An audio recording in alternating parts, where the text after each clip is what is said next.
Assalamualaikum grade 7. Welcome back to your online revision classes. I am Miss Mariam, your English teacher, and today we are going to do our revision.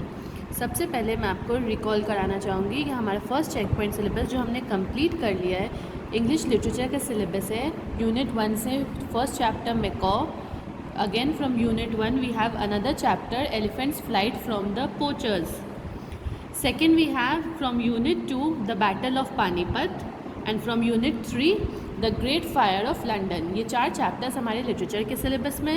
और first check point के लिए हमारा जो language syllabus है वो है perfect tense, phrasal verbs, participles, active and passive voice, proverbs, application writing and essay writing.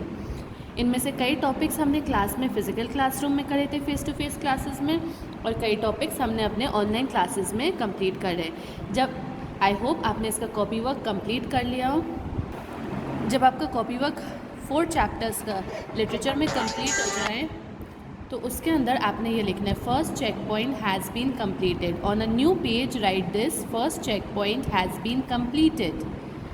Then उसके बाद वाले पेज पे आपने लिखना है रिवीजन. अब हम स्टार्ट करेंगे हमारा रिवीजन वर्क. तो आपने ये 2 टाइटल पेज अपने 2 पेजेस पे बना लेने हैं. उसके बाद हम करेंगे रिवीजन वर्क. बेसिकली हम ऑनलाइन क्लासेस में रिवीजन कैसे करते हैं मैं आपको चैप्टर बताऊंगी. जैसे पहला चैप्टर हम जो रिवाइज़ करेंगे वो है मैकॉ. आपने उस चैप्टर को बहुत अच्छे से पढ़ना होगा. चैप्टर को 2 से 3 दफ़ा रीड करना है, कॉपी वर्क को रीड करना है. उससे आपकी चैप्टर की प्रिपरेशन हो जाएगी. फिर ऑनलाइन में मैं आपको क्वेश्चन बताती जाऊंगी. आपने वीडियो पॉज करनी है और उसका आंसर अटैम्प्ट करना है. ठीक है. इस रिवीजन वर्क की मैं आपको पीडीएफ नहीं भेजूंगी. आपने ये सारा काम वीडियो सुन के करना है. Is it clear? आपने पेन और पेपर, अपनी कॉपी, पेन, सब चीज़ रेडी रखनी है. मैं क्वेश्चन बताऊँगी, आपने वीडियो को पॉज करना है, आंसर अटैम्प्ट करना है. जब आंसर कंप्लीट हो जाए फिर सेकंड क्वेश्चन सुनना, अटैम्प्ट करना. Okay. And make sure you do this with in 30 minutes. आप अपनी एक क्लास के टाइम में इसको कोशिश करना कंप्लीट कर लो. और जो हमारी रिवीजन का वर्क है, okay, this is very important for our first check point assessments. ये जो रिवीजन में हम वर्क करेंगे, हम जो रिवाइज करेंगे, ये हमारे फर्स्ट चेक पॉइंट असेसमेंट के लिए बहुत ज़्यादा इंपॉर्टेंट है. Okay. So pause the video and read the chapter Macaw. Text book और कॉपी वर्क आप रीड करें, उसके बाद वीडियो प्ले करना. Okay. We will start with the first chapter of literature. Today we will revise literature and we will start with the first chapter Macaw. Now Macaw chapter आपने read कर लिया है. What did we study in that chapter? What did you understand? That it is the chapter about an elephant whose name was Macaw, and the writer is known as Elephant Bill because he used to work for the elephants in the forest of Burma. Okay. So Macaw was an elephant who was very grateful to the writer because she had lacerations on her back that were treated by Bill, and so she was very thankful. This elephant was very thankful to Bill. And how do we know this? Because one day when Bill called, she came, she sat down in respect. जब bill उनको पूछते थे कि आपके, bill ने उनको पूछा था, मैकॉ को पूछा था कि कमर कैसी है, तो उसने बेंड डाउन करा था बिल के सामने. तो बिल ने रियलाइज़ करा था कि वो थैंक यू बोल रही है. और बाद में जब बिल ने उनकी कमर चेक करी थी उस एलिफेंट की, तो उस पर बिल को कट दिखा था कि हील नहीं हुआ है after so many days also. Okay. ये क्लास में एक्सप्लेन किया था मैंने आपको chapter. Read it and keep your copy and pencils ready. Let's start with the first question now. After you make the title page of first check point has been completed and revision. दोनों title page बनाने के बाद on a new page write today's date, that is 23rd August 21, class work Monday, and write the heading Macaw by J.H. Williams. बस इस तरह से heading लिखनी है और स्टार्ट करना है. Use a black pen for questions and blue pen for answers. ये जो पैटर्न है, क्वेश्चन पैटर्न, ये हमारा पेपर पैटर्न है. इस तरह से एग्जाम में क्वेश्चंस आएंगे और ये वाले क्वेश्चंस आपने बहुत अच्छे से अटेम्प्ट करना है. First question says right the meanings of the following words. Okay. If you want, you can copy the questions. If you want, you can just write the word and attempt the answers. But if you copy the questions, that will be much good for you and easy for you when you are revising again for your first checkpoint exams. So copy the question with a black pen, as I say, and then pause the video and attempt the answers. You have to write the meaning of the words. First word is laceration.